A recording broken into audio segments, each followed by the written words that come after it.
Hello, everybody.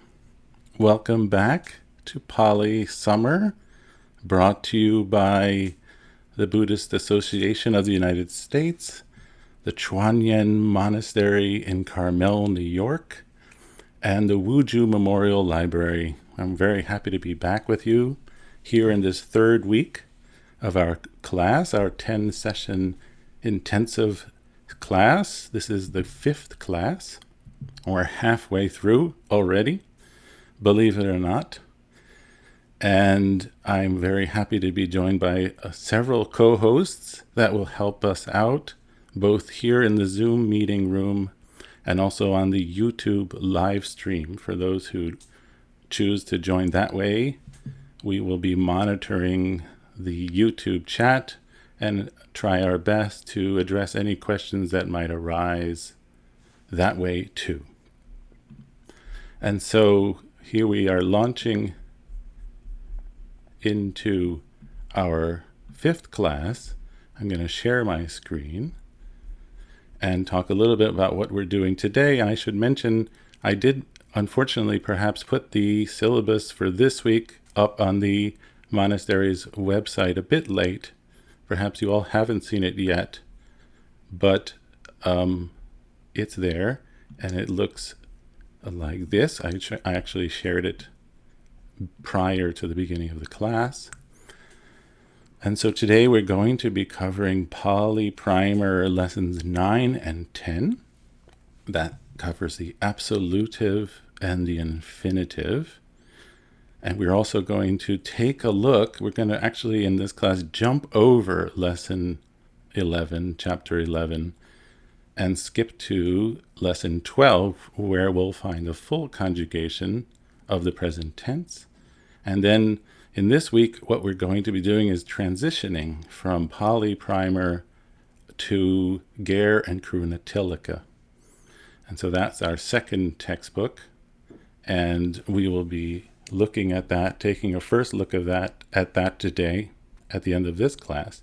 And I've put in this file, which again you can find on our website, the material that will be covered on Wednesday, or perhaps for you it's Thursday morning, which is the next class. So we'll be doing the exercises in Pali Primer lesson 12. And I should mention that we are doing only a very select and specific number. So they are listed here on my file. And so please, those are the ones to do. And I've given a word variation for one of them. You can find it there. And then we'll be actually launching into our new book, Ger and Krunatilaka. We'll be looking at the initial readings. And just to mention that the way Ger and Krunatilaka is structured as a textbook, there is a set of initial readings with a vocabulary list. And then there is a rather extensive grammar summary. And then at the end of the chapter, there's the other supplemental final other readings, which we will also be doing in this class. And that has its own vocabulary list, and that will be also covered.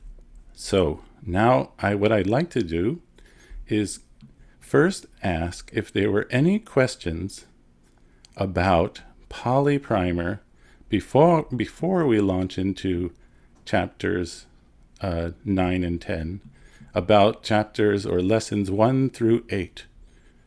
And I can take questions if there was anything very specific which just didn't make sense, even having seen the answer. We could perhaps briefly talk about it. And what I also would like to do, because I was made aware that I may have misspoke in the last session about a specific example, I'd like to cover that now. And so let's look together. I'm now in Pali Primer lesson 7, and I would like to just briefly talk about question or example or exercise 21. So here, I'll read it first. This is 21. Asapuriso kagena navikasa dutang paharati. So our subject of the sentence, our nominative, we can see as the first word, nominative singular, asapuriso, the wicked man. And then we go straight to the verb, as I recommend, paharati, strikes. And then what does he strike? The direct object of the striking is the messenger. But the messenger is being further described with a genitive, navikasa, so the sailor's messenger. And then we have a further piece of information, how it was done, the instrument, and that is, in the instrumental case, kagena. And so putting that sentence together, a wicked man strikes the sailor's messenger with a sword. And so I hope if there were any questions about that, it would clear it up. I don't know if I can see if there are any hands, but I don't see any hands raised. Regina, are there any hands raised that I'm not seeing? There's one hand that's raised, Abhinav. Okay, we'll take the one question then. This is, of course, again, specifically about Pali Primer lessons 1 through 8 first. So, Abhinav, are you there? Yes, Stephen. Okay, what was your example number? It's not an example. It's related to vocative case. Okay, can you tell me your question? Can the vocative case be applied to non-humans? It is in this book, and perhaps it can be. I think anything can be evoked, but we do see it in Pali Primer used for just about anything. Yes. I hope that answers your question. Okay, thank you, Stephen. Sure. And now we have Linda.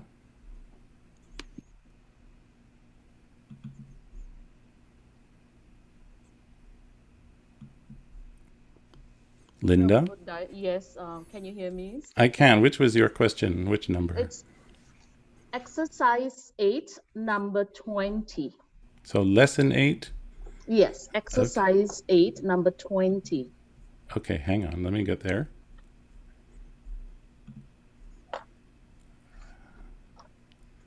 Okay, I think I see it. Can you read it for us first, and then Yes.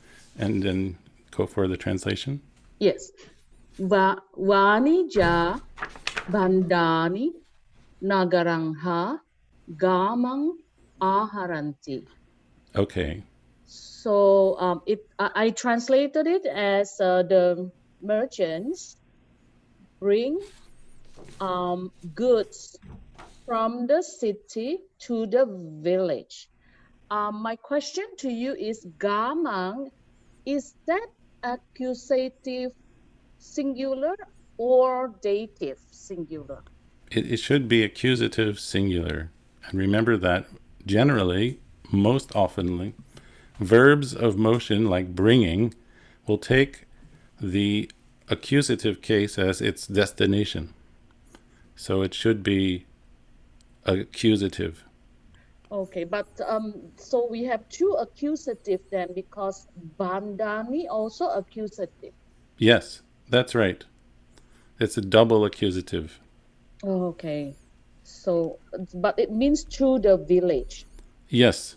Okay, thank you, Stephen. You're welcome. Okay, it doesn't seem like there are any other questions. Diane, were there any questions present on YouTube that would need answering right now? No questions. No questions. Well, I'm so glad to hear it. That means that everyone knows the answer. Okay, fine. Then we could move on to our new material.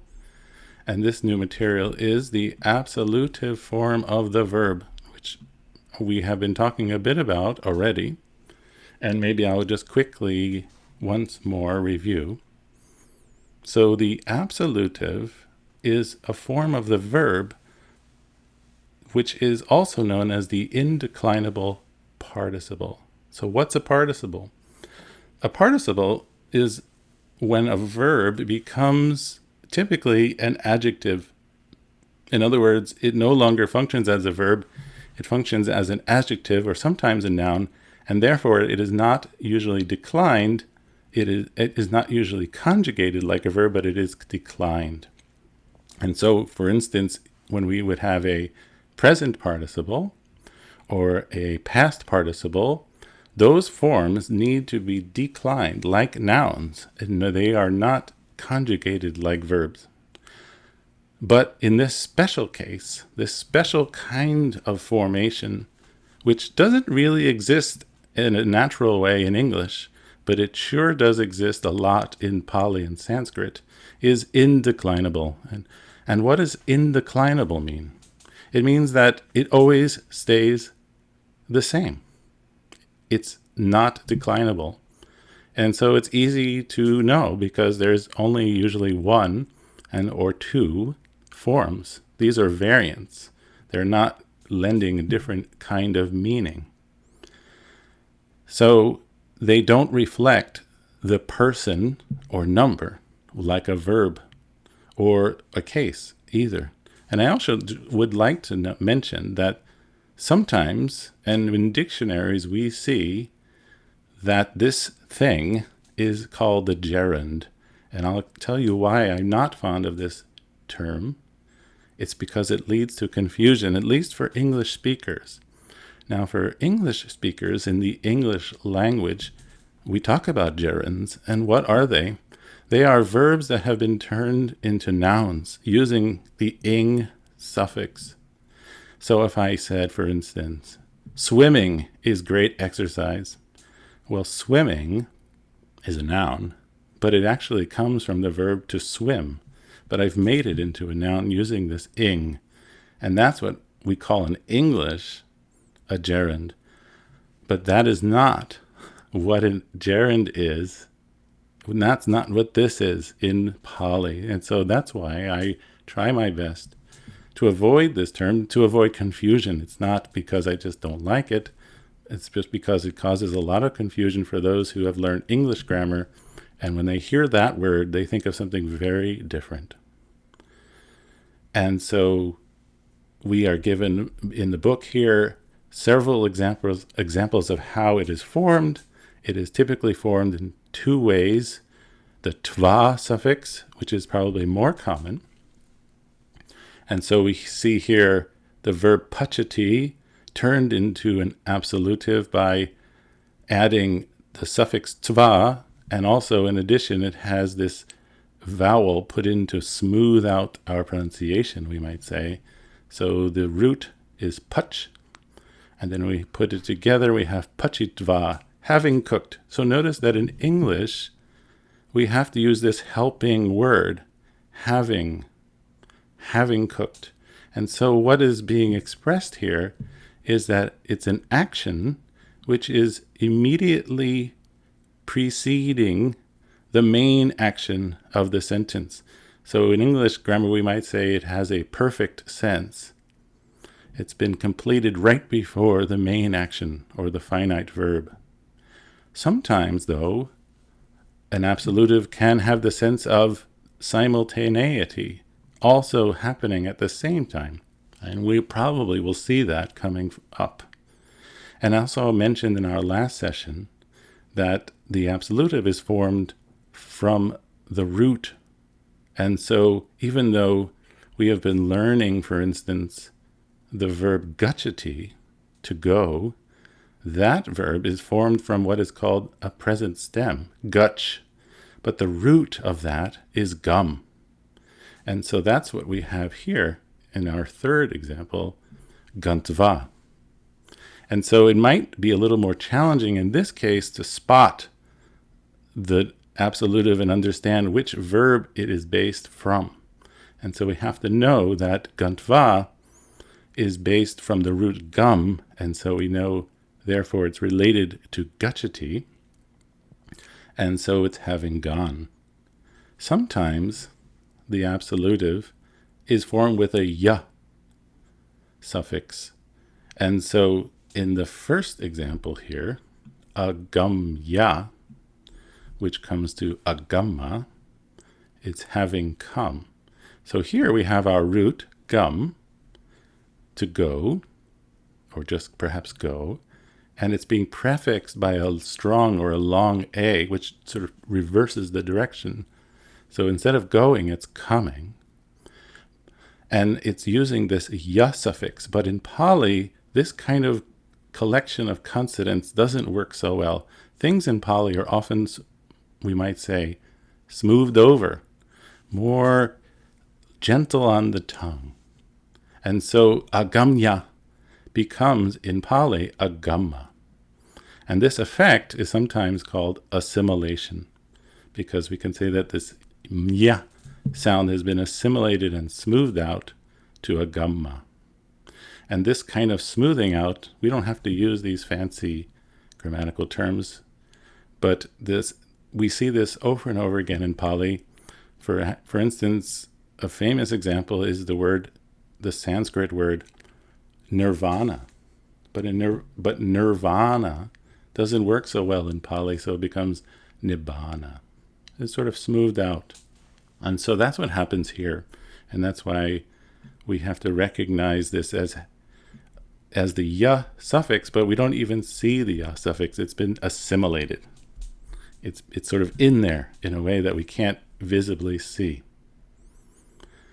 So that's a brief, again, coverage of the idea of how the absolutive is formed and how it's meant.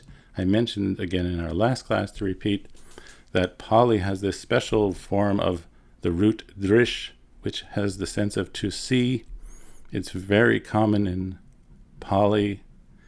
It's the root that has the word ditti, view, associated with it.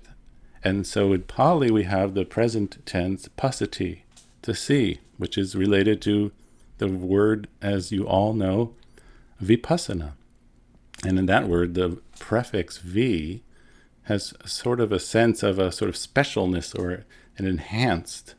So vipassana is a sort of an enhanced or special seeing, which is, as you know, translated as insight. So, of course, the idea of seeing doesn't only refer to seeing with the eye, seeing visual objects. It has more of a conceptual sense as well. So if somebody said something to me and I say, I see what you mean. Well, I'm not really looking at something. I see, I grasp it, I understand it. Same thing in Pali. And so in the case of the absolutive of this root, or perhaps we can say of the verb pasati, we might have the absolutive pasitva, but much more common is disva. That's because it goes to the root drish, and we form it as disva. So I think what we can do now is open up to people volunteering to do some of these examples and get a feel for it. Perhaps I'll do a couple or one just to get the ball rolling. And if you'd like to raise your blue hand, I'll try to call on you. And then you can give it a shot too. So here we have, this is exercise 9, number 1. Upasako viharam gantva samananang danang dadati. So here, the first thing I would do is identify, I would scan, I would find my nominative upasako, the lay follower or the lay disciple, and then I would stop at the absolutive, which I recognize as gantva. So having gone, this is the gachati one, this is the gum one, which we just spoke about.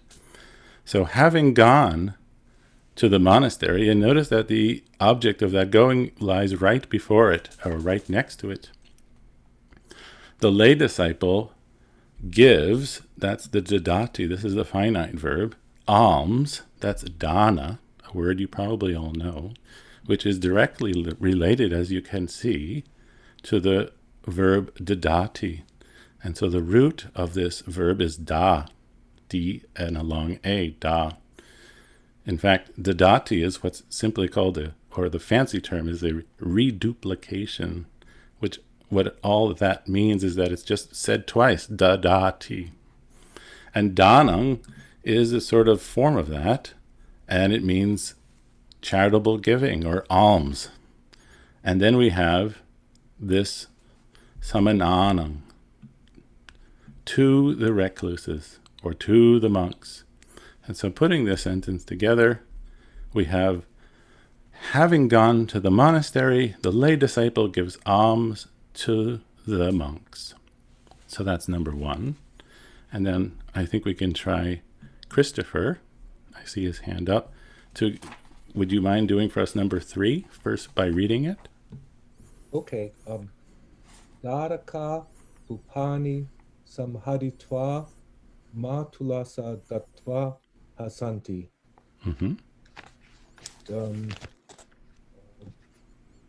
Having collected flowers, the children give them, having collected flowers and given them to the uncle, the children laugh. Very good. Perfect. Good. So here we have 2 absolutives and some haritva, having collected, and also datva, this is the dadati one, the da root, having given. And then we have the finite verb, to laugh, which has the sense of happening after those other things have occurred. So very good. Okay, now we have fiatra. If you're there. Hi, can you hear me? Yes. Yes, I can. Would you do number 5 for us, please? Number 5, okay. Ludako hatena sara adaya aranyam pavisati. Yeah. Ludako hatena sare adaya aranyang pavisati. Aranyang pavisati, yes. Yeah. So the hunter, so Sare Adaya, having taken arrows, then so what does he do? He enters the forest. But you're missing one piece, Oh, right? yeah, sorry, Hatena, yes, with his hand. So, sorry, yes. So with his hand, so having taken arrows with his hand, he's entering the forest. That's right.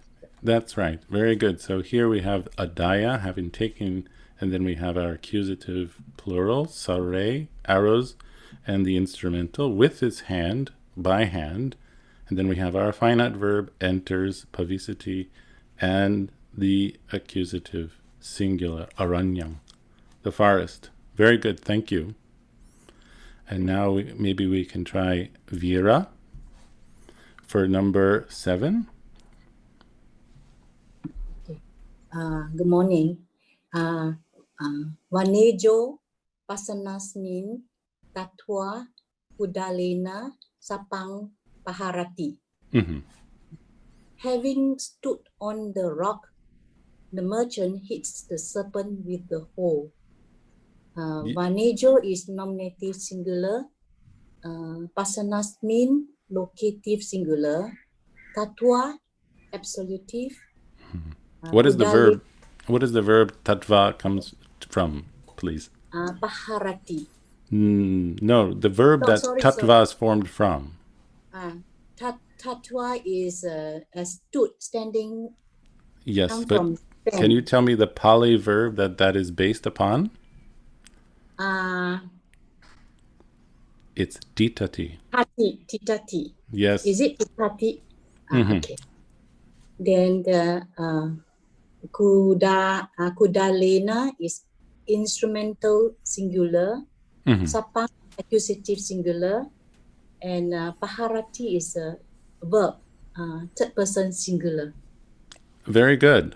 Thank you. And so I think you're right. Another way possibly to take it is to take the absolutive, as I suggested, as a concurrent or simultaneous kind of action. So it could be taken as standing on the rock. The merchant strikes a serpent with a hoe. but it's not necessarily clear that it's one way or the other. So we can omit the having. It's possible, I think it's possible to conceive of this as things happening at the same time. Yes, because it is possible that the absolutive is expressing something happening at the same time. Yes. Yeah. Okay. Thank you. Yeah, You're welcome. Thank you. Thank you. Okay, let's try another person. We have Kam Savat. Hi, Stephen. Number 9. Yes, please. It's Darako avatamhi patitwa rodati. Darako is the child. Rodati is Christ. The child Christ having fallen into the pit. Yes. So having fallen into a pit, the boy or the child is crying. Yes, thank you. Good. Okay. I see here Skylar. Hi. Hi, would you do for us, please, number 11 by first 11. reading it? Sunako udakam piriti gahamha nikama magesayati. Pitvitva. Yeah. Pitva. So number 11. So having drunk water. And then you would say an and here. So having, Sure. So having drunk water and having left the house. The dog lies down on the road. Yes. Or even possibly would be possible to take Saitius sleeps, I think. Sleeps. Okay, sleeps. On the road or the path. Yes. Right. Very good usage of the two. The one. Or it's two. It's two. The two absolutes. Very good. Thank you. Okay. Let's try Irene. If you can unmute.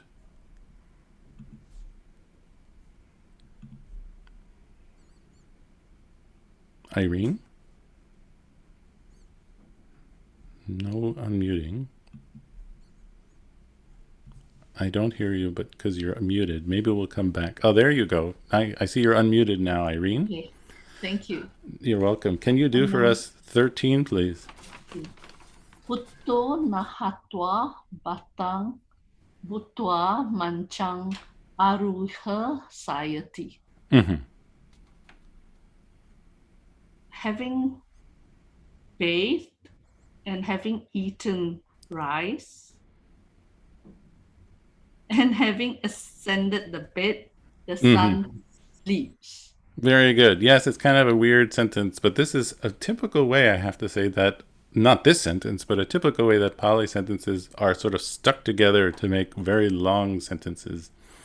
So yes, having bathed and having eaten rice, the sun climbs into the bed. Very good. Thank you.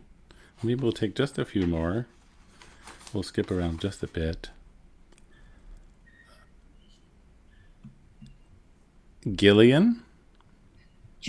Oh, Jillian, I apologize. Let's see. no Let's problem. skip. No problem. Let's see. Let's take. Would you mind doing 23? You're taking me to one I didn't prepare. Oh, But I'd love to have a go. okay. First, just read it. 23. Yes. Tapaso Tathagatassa Savakang Disva Vanditva Panyang Puchati. Yes. So tell me, what is the subject of the sentence? Which one is the nominative? Tapasko, because it ends in O. That's right. It's the nominative singular, the hermit. And the verb is at the end and it's Puchati. So, but we should scan and look for the absolutive first. Okay. Vanditva. And that having something. Having seen, that's the drish one. And disva, having seen and I don't know then. What is savaka? Do you know that word? Oh, I did yesterday. It means a disciple. It's the disciple. And then Oh, the yes. word right next to it to the left is the genitive of the Yes. Tathagata. It's the disciple. So, Yes. Having seen and then Ditwad, the disciple of the Tathagata, the Tapasko did something to the Panham, because that's Panhang. okay. Yeah, I'll tell you. So, puchati is the verb to ask, typically to ask a question. And a panha is a question. You may have heard of the questions of King Melinda Panha. So putting this all together, I would translate as having seen the Tathagata's disciple and having paid respects, the hermit asks a question. Do you see that? Yes, I do. Yeah. Very good. Okay, thank you. Thank you. Okay, let's try a couple more. Emilia?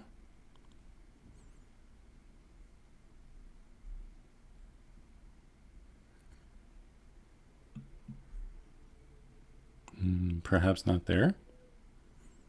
We'll try another one. Sophie?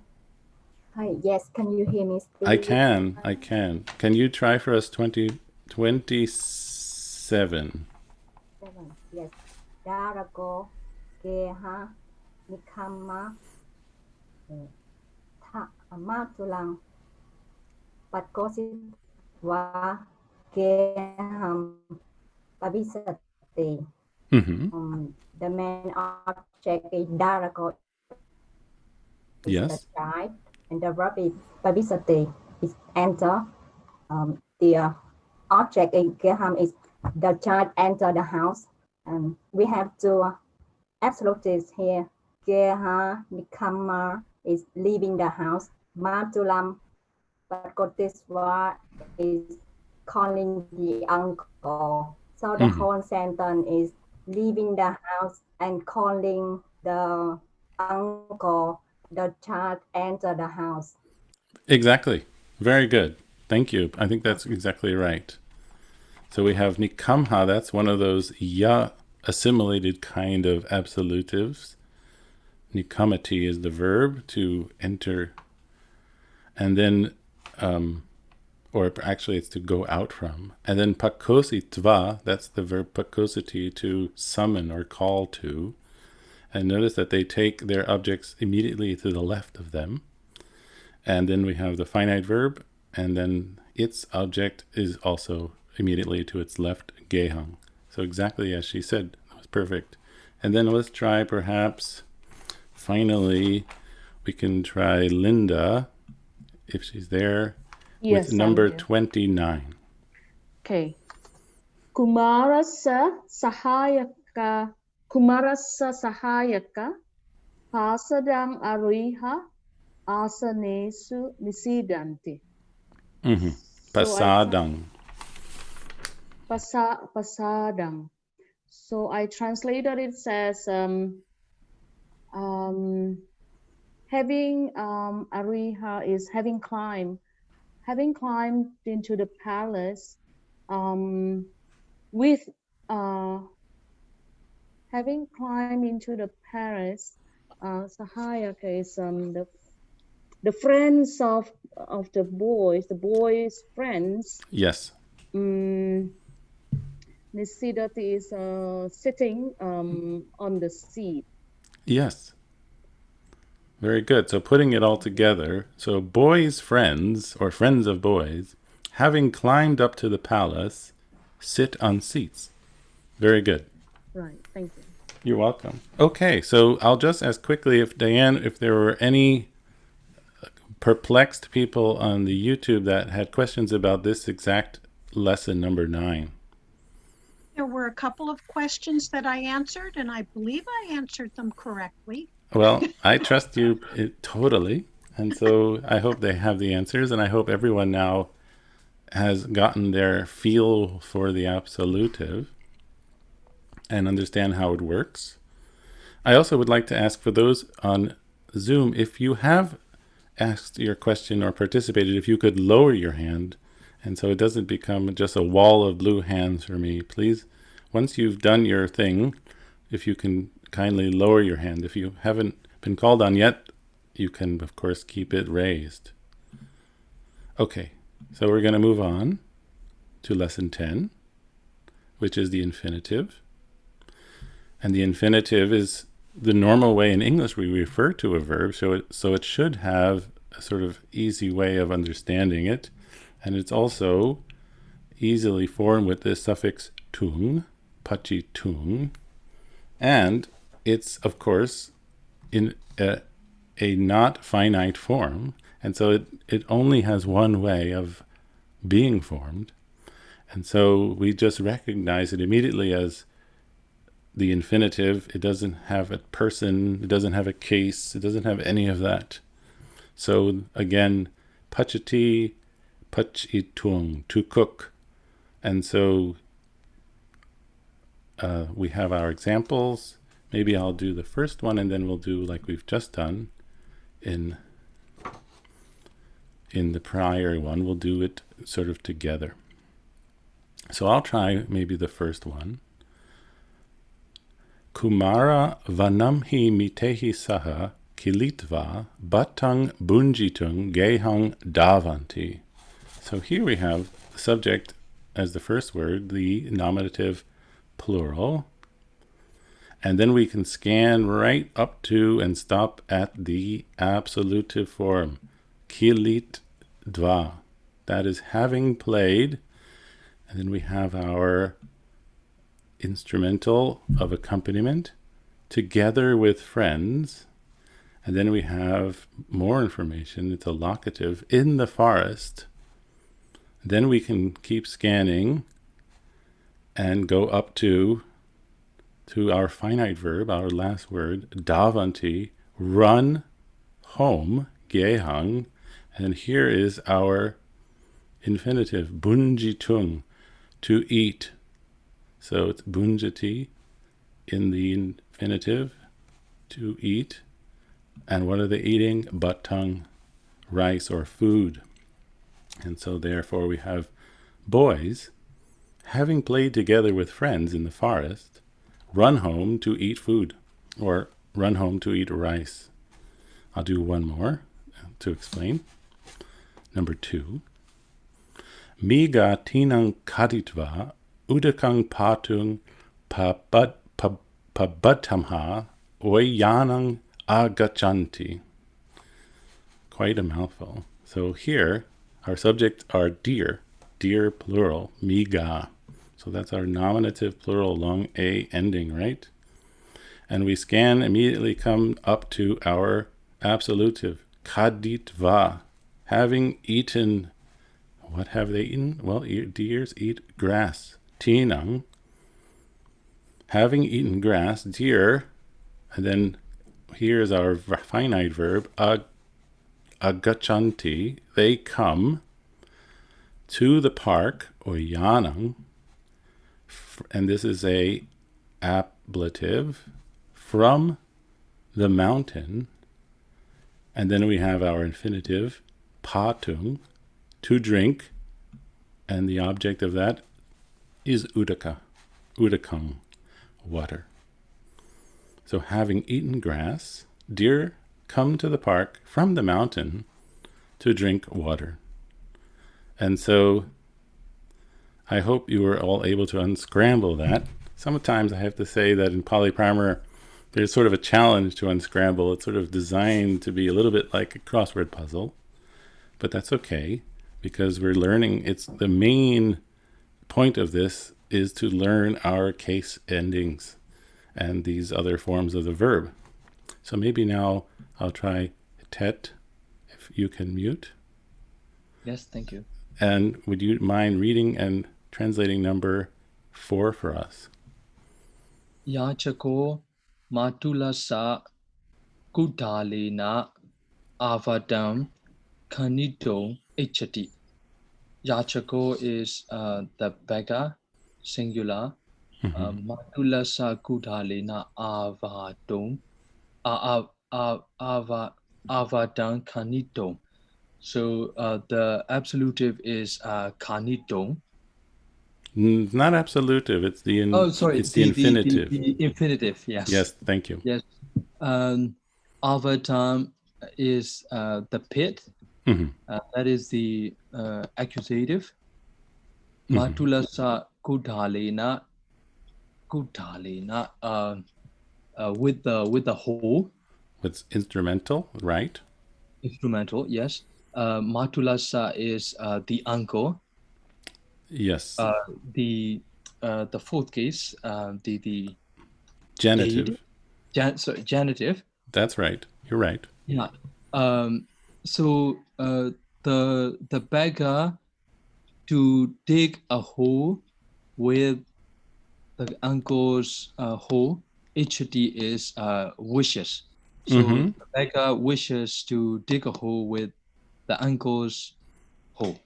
Yes. Very good. Thank you. Thank you. Very good. Yeah.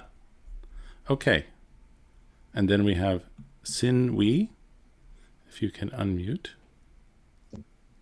And then can you do number 6 for us? Sure. Gona uyane ahinditva gasa gasa ketang agachanti. Gona is the bulls, it's the nominative of plural. And if we skim down for the infinitive, it is the, oh, I actually don't have it in this sentence. There's no infinitive, but there is an absolutive. All right, so the ahintitva, so wandered, and through the uyane, that's the, sorry, it's a park. Yes. That Which case? On the, actually, is it locative? Yes, I think so. Yes. Okay, locative. And then gasa ketang agachanti. So agachanti is the plural, third person plural verb. Come to, and then gasa is a genitive. Ketang is actually sorry, I can't remember, but it's actually the field. So I think we talk about sometimes they. So give me a regular English translation, if you might. Oh, sure. Having wandered through the park, bulls come to farmer's field. Right. So gona, which is either bulls or perhaps oxen. It seems a little ambiguous. Either one I think are okay. We scan to our absolutive form of the verb, hinditva, having wandered in locative in the park. And then we go to our finite verb. They come, agachanti. And then we have our accusative object, to the field of the farmer, genitive. Very good. Thank you. Thank you. Okay. Can we have now Kemia? Hello. Hi. Can you do for us, please, number 8? Sure. Patena nagaram gantun puriso ke hasma nikamati. And I got to go by cart to the city. The man leaves from the house. Yes, or comes out of, or yeah. Yes, it's kind of odd, isn't it? Yeah. So we have this verb as expressed in the infinitive. Yeah. Not my favorite, but you are correct, and that is what I got. So thank you very much. Thank you. Let's try Johan. But I think I'm not in love with 10. Can we? Well, let's try it. Let's try number 10 together. Are you there? Oro amakasage ham pavisitum oyane ahindate. Yeah, amachassa. amachasa. Subject is a thief. The thief, ahindati, wanders, and he wanders in a place, so it must be the uyane. He wanders in the park. It must be locative to Yes, enter. it is. To enter parvisitum. So the thief wanders in the park to enter the house of the minister. That's right. That's what I got. I think it's possible I have a memory of people taking this a different way if one unscrambles slightly differently. But yes, that is what I have. The thief wanders in the park to enter the minister's house. Very good. Thank you. Thank you. And let's try now Sophie. If you can unmute. Yes. Good. Can you do for us number 12? Yes. Udakam otaritwa patani. We have two participants here. The first one, Udakam oratiswa. Udakam is the wander. Accusative singular. Otariswa, having descended into, here is the having descended into the water. Yes. The second is Vatani. Well, take Vatani Dovitum together.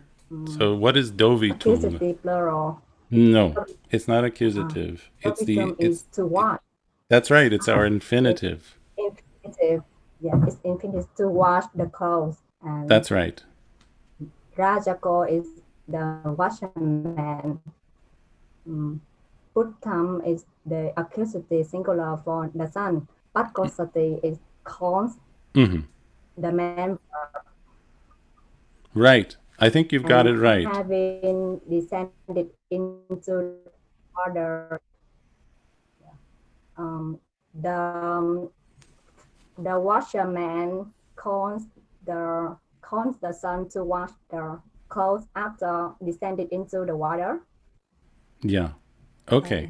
Let me read it out because your connection is breaking up a little bit. But yes. It's a little ambiguous, but what I have is having gotten into the water to wash clothes, the washerman calls for his son. Good. Okay, thank you. Okay, let me see if we can skip forward a bit, get a little bit deeper down here.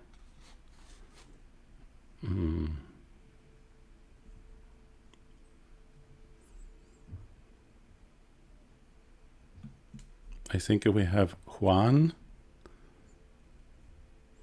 Would you mind? Would you mind doing for us 18? Yeah.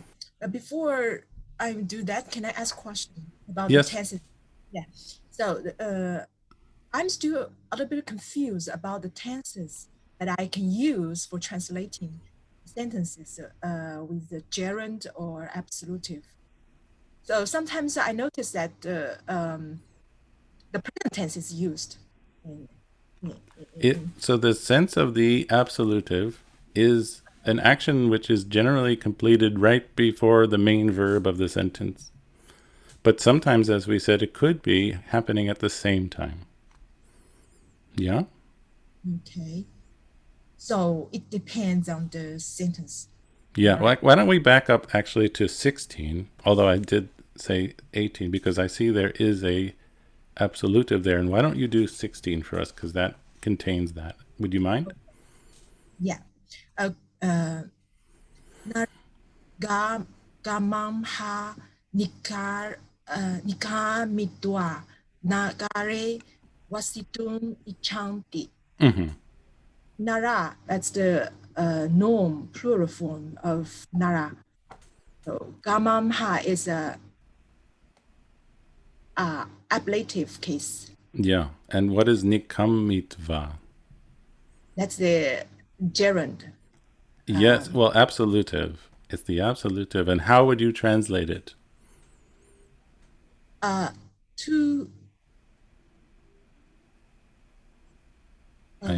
don't hear you. It's what verb is it based upon, first of all? having left from the village. Yes, that's right. With the ablative, having left from the village or leaving from the village, and then go right to the finite verb, the last word in the sentence, ichanti. That's hope. The man hope to live in the city. Yes, desire to live or dwell in the city, locative, nagare. Right. So here, it's kind of, maybe we might say, happening at the same time, or we can also express it as the absolutive as happening right before, but men setting out or leaving from the village, they desire to dwell in the city. So that you see how the absolutive and the finite present tense go together in that way? Yeah, I understand now. Good. Okay. Well, I think the more you do it, the more it will make sense. And also keep in mind, these are sort of not real sentences. They're sort of made up sentences. But the more you look at Pali, the more you'll see how these verbal forms work. Okay. Thank you. Yeah. Let's try a couple more. Maybe we'll try golfin. Okay. Can you do for us then 18? Pabatasma rukhang akaditum wanijena saha kasako gachati. It's mean the farmer goes from the mountain to forest. Wait. Not quite getting it. Say start again. The nominative is kasako. That's all the way over here. That's right. And then back up a little bit with the instrumental of accompaniment. With the merchant. Yes. And then we have the infinitive. To drag. And what are they dragging? The accusative. Rukhang means the tree. Yes. And then we have pabatasma. What case is that? Pabatasma means ablative. From the mountain. From the mountain. Right. And so the farmer goes with the merchant to drag the tree from the mountain. Yes. You see it now? Yeah. Good. Okay. Thank you. And then now we can try Hui Lin from Kuala Lumpur. Hi, morning. Guy, hi. Thanks for joining. Would you do for us, please, number 20? Sure. Pandito, Sugatasa, Savakehi, Sadim, Basito, Ichanti. So I've got it as the wise man, Pandito, wishes to speak with the Buddha's disciples. Yes, exactly. Right. So Savakehi Sading is which case, please? That's instrumental. Yes, and what is Sugatasa? Sugadasa is genitive. Yes, and what do we call Basitung? That's infinitive from Basati. Yes, perfect. Thank you. Very good. Okay, then we have Huang. Yes, can you hear me? I can. Would you do for us, please, 22? Yes, 22. Tofani Sanghariva Udakena Asinsitong Upasako Kumare Ovadati. Yes. So, having collected flowers, the lay devotee advised boys to sprinkle water. Yes, very good. Thank you. So as you said, so we can start with our absoluted, having collected flowers. Notice this is our neuter accusative, that ani suffix plural. Having collected flowers, then we go to our nominative, the subject, the lay follower, ovodity, advises. And who are they advising? The accusative plural, kumare, boys. And then we can stick in here our infinitive, to sprinkle them. And then how? Our instrumental, with water. Exactly as you said. Very good. Okay, thank you. And then we'll take just one more. We can have Skylar do 24, please. Brahmanasa gehe asanesu nisiditun rajakasa puta ichanti. So the sons of the washerman, Rajaka, want to sit in the seats in the Brahman's house. Exactly. Thank you. So we have to go all the way practically to the end of this sentence to find our nominative plural, putta, the children, or the sons, and then we have our genitive, rajakasa, wish, they, of the washerman, then we have our verb, ichanti, then we have our infinitive, nisiditung, to sit, we have our locative, on seats, and then we have another locative, in the house, and then we have another genitive, of the Brahman. Very good. And I think that covers it. Diane, were there any outstanding questions about this chapter on the YouTube? No, we're all good here. Wow, we're making such incredible progress. Although I see a question that has just popped up. Maybe I'll take it quickly from Huang. Yes, that's about number 6, lesson 9. Lesson 9, number 6. Yeah. Hang on a second. Let me get there. Thank you. Oop.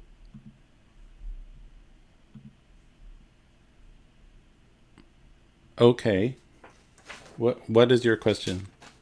So can you re-explain that, please? It's not very clear for me because I kumara kukukena satim kilitva samudang gangva nahayanti.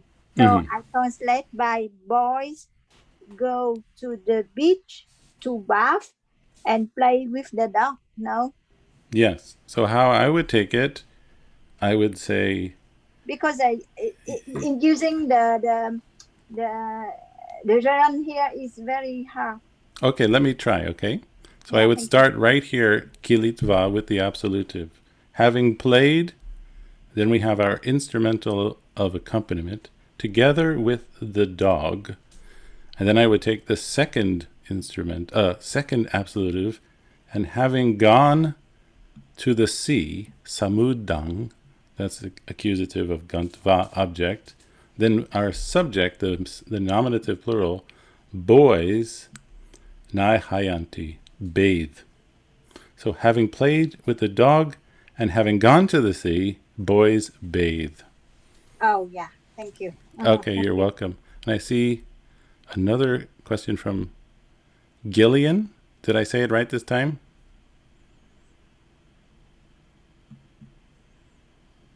Yes, you did. It's Gillian. J. Think J, but write G. Sorry about that. Lesson 10, number 12. Okay, hang on. Yes. Okay,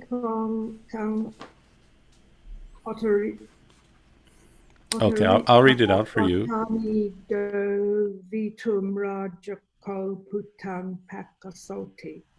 It's questions just about one word.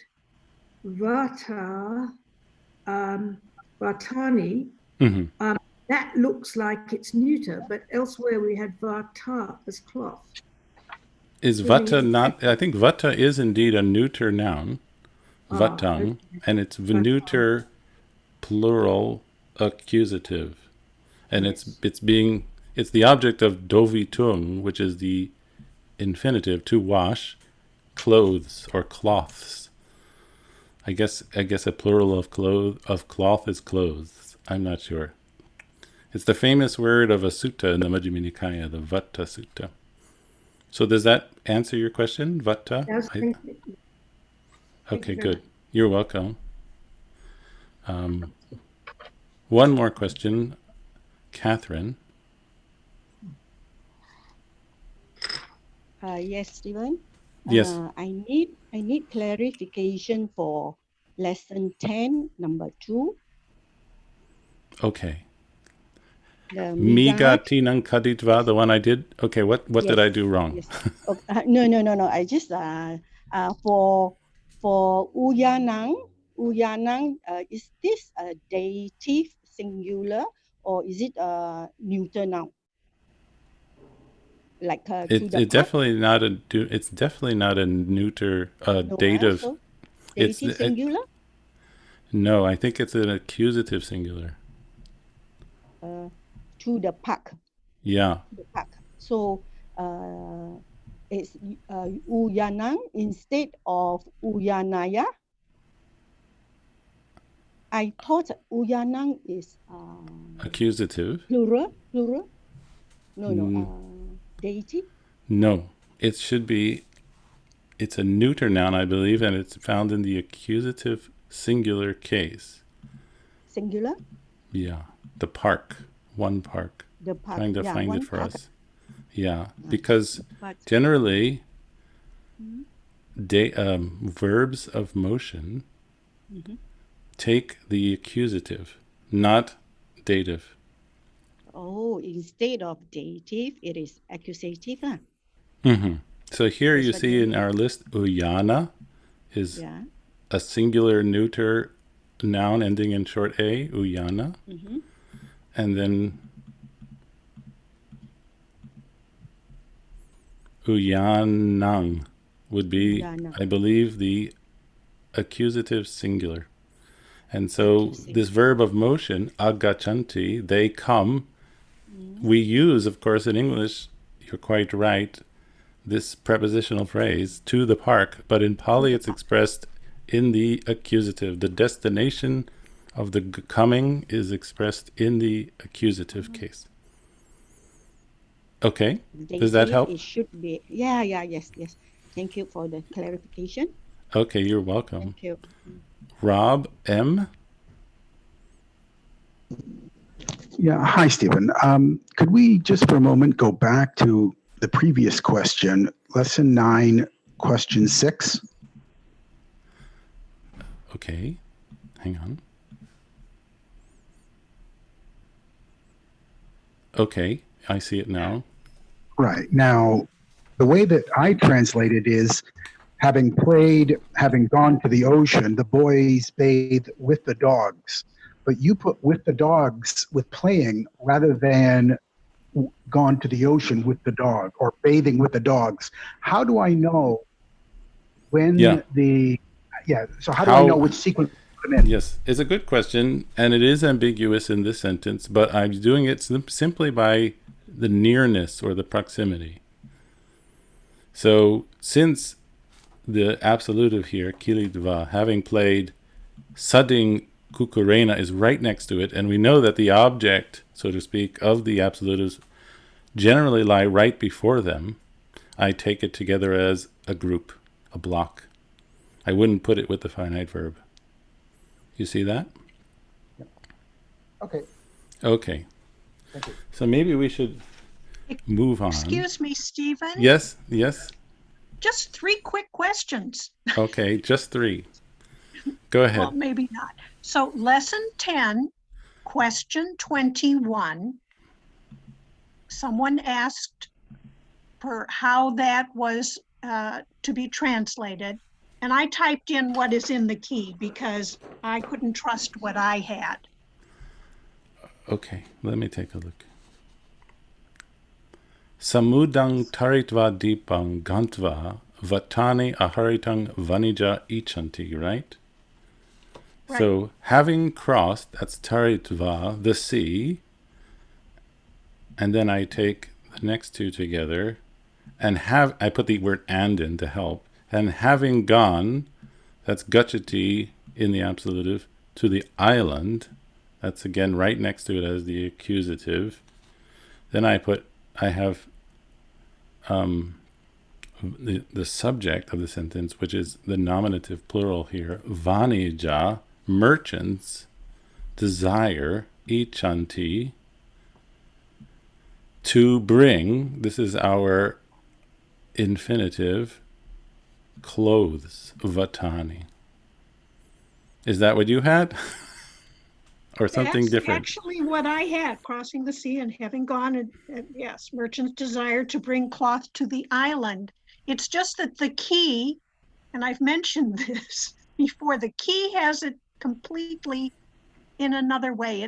In the key, it says, merchants wish to cross the sea and go to the island to bring clothes. I wouldn't take it that way, because what you've just said puts taritva in the infinitive and not the absolutive, to Right. cross. And so I would not use that translation. No, I would take it the way you and I have said it. Okay. Okay. Well, What, was that's there one more surprising. question? Someone wanted to know, in sentence 2, is tinam accusative singular? And how about udakam, Yes. Neuter. neuter? Right, I think. Okay, Okay. that'll do it then. All right. Thank you, Diane. Thank you for your help. And so let's look now a little bit at, so as I said, we're skipping over lesson 11. Now we're doing a bit of lesson 12, so there may be some vocabulary which you didn't find in 12 or going backwards, but you'll find it, of course, in the glossary. Keep in mind there's a big glossary at the end of this book. And what I'd like to do, or maybe I should just quickly say, the reason why, if you're wondering, I'm skipping lesson 11 is because it's a presentation of the present participle, which I think, in her effort to make it simple, can be very confusing. And so to avoid this confusion, I'm just going to pass over it for now. This does not mean in any way one doesn't need to know what the present participle is in Pali, but perhaps not this way for now. And so what I'd like to look at very briefly, and of course you will do some of these exercises in our next class, is the full conjugation of the present tense, active voice of verbs, which has a lot of information, not only because it's the full conjugation, but it also introduces the pronouns, which you see here in parentheses, which are good to know, very important to know. And so we are familiar with, because we've only been doing third person, singular and plural, pachati, pachanti.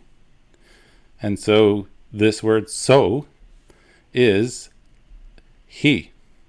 It also could mean it or one. So the word so has this kind of double meaning. It could be a personal pronoun, but it also could be sort of not a person. And then te would be they cook. Now tvang is you. It's a bit sounding to me, at least, like the word thou, tvang. And the plural of tvang, which is all of you, which we don't have a great word perhaps, unless you're from the south of the United States, where you might say y'all. The answer is tumhe, you all cook. And then the first person, I, ahang, I cook. And then we, which is the plural of the first person, we cook, is mayang. And so already we have here these 6 new pieces of information. And then of course we have the personal endings, the endings that indicate which person we're talking about, the personal endings. So we have pachami, I cook, pachasi, you cook, and pachati, he cooks. So notice, it's important to notice that the first person has a strengthening of that a, pachami, I cook. It's also strengthened in the first person plural, mayang pachama, we cook. Okay, and then second person plural, pachata, and pachanti, which you know. And so we're putting a lot more balls in the air, so to speak, We have a lot more information, but this is good to know the full conjugation of the present tense active voice of verbs. And that is our paradigm, so to speak. Please have a close look at it. And as I mentioned at the beginning of this class, we'll be looking at a select few of exercise 12 exercises. And that is because I want to skip over ones which contain the present participle, and because I don't want to get confused. And so we'll stick to just the ones that I've selected for our class. Okay. So that is going to be, I think, our final visit to the Pali Primer. And then I wanted to talk about our next book, which is the Garen Kurunatilaka book. Now, the Garen Kurunatilaka book, I hope that most of you have been able to acquire a copy. It's not, as far as I'm aware, available freely. And so we can't just hand out a scan of the whole book, because that would be, in a sense, taking what's not given.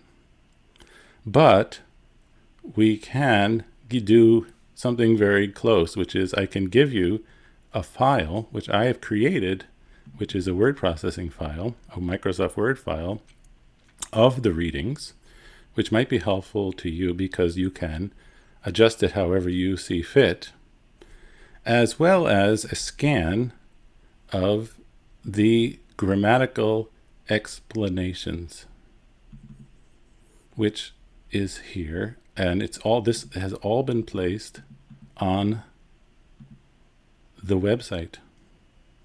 And so this page has a redundancy, in a sense, which is the fourth reading, which you will have in the Microsoft Word file, and then a glossary, as I mentioned, of the words in our chapter. And then we have our big grammar explanations. And so I can say, when I first encountered this book, I thought, wow, things are getting real now.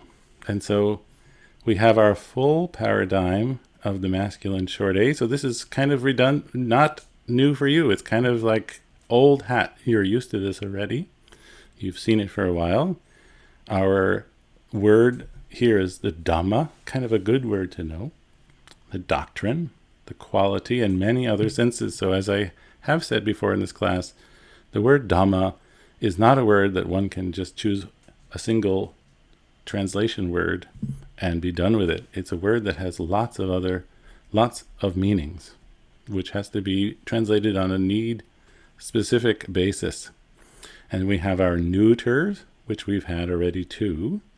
And then we're going to also have a whole new set, which is the feminine short I and the feminine long I. And so you might notice here from this cool looking grid with that kind of cool old school computer font that so many of the cases are the same. So in this case, the word rati, which is a feminine noun meaning night, in this case, the genitive, dative, instrumental, ablative, and possibly the locative all share just one form, ratiya. So that's good news and bad news. The good news is that you don't have to learn so many cases endings because it's all the same. The bad news is that you have to figure out which one is actually being used in your sentence, which takes some discernment. Also notice that it might seem all new, but you will start to look and see some family resemblances. So ratinang, which looks a lot to me like the anang suffix we had in the masculine short A, is just the A is changed to the I. Also, ratihi, which is the instrumental and ablative, we had in our short A the ehi, and this is ihi. So there are family resemblances. This is not just out of the blue. And so we're going to have a closer look at this on Wednesday or Thursday for you, our next class. Now we're going to start with our readings, and it's going to be exciting because it's going to be finally an ability to look at real Pali, Pali that the Buddha said. And we'll start, of course, by we'll have a little bit of going for refuge. I hope now you can recognize gachami as a first person singular. I go. Gachami. I go. We'll talk about that more. And then we have a whole bunch of readings from the Anguttara Nikaya. Some of them I have color-coded to help us understand. I hope I create more understanding and not more confusion. And so this is what we're going to dig into after we briefly cover a few more Pali Primer examples next class. And so with that, I'll just ask if there are any final questions that anyone was not quite sure about, that I maybe misspoke, and I could try to address them right now. So I think we have Kamsavat. Thank you, Stephen. Just a quick questions about the root of the words when we turn it to absolutive and infinitive. For example, to go, it's very different from gachati. So in general, what would be the general principle of recognizing the root? Because sometimes it's only two it's a very short root to understand. Yeah, well, keep in mind that if you have the electronic copy or even the paper copy of Pali Primer, all the verbs are listed together at the end, and I believe they're all listed along with their root. And so you could just check it there. If you're not sure what the root is, you can find out that way. But in terms of just how to know, it's also a memorization thing. We just have to sort of remember that the root of gachati is gam, and that gantva is related to gachati. So I hope that answers your question. So being able to slowly learn our roots is actually an important part of our Pali study in sort of the long view. We've only taken a few steps towards this so far. And then I think we have one final question from Hitet. Hi, Stephen. Thank you. Very quickly, can we go back to exercise 10, number 12 from Pali Primer, please? Okay, give me a second. Thank you.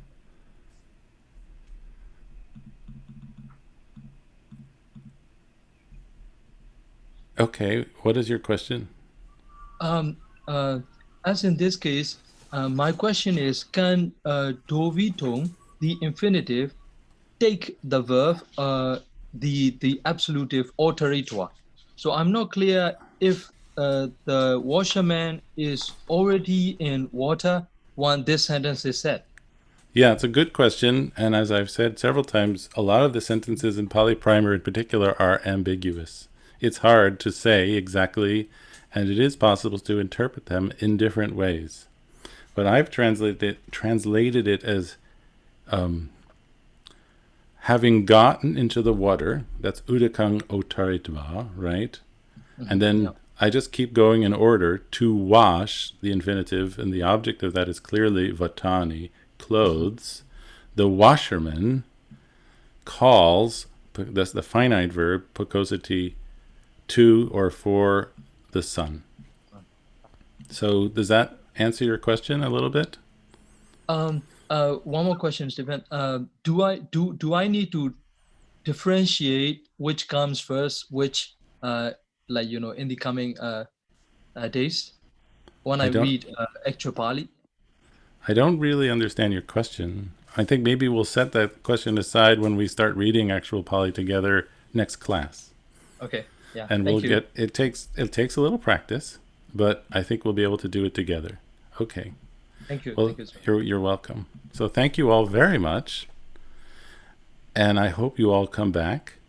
And I hope this was helpful for you. And I'd like to especially thank my co-hosts who have helped me behind the scenes enormously, because I would never be able to do this alone. So thank you.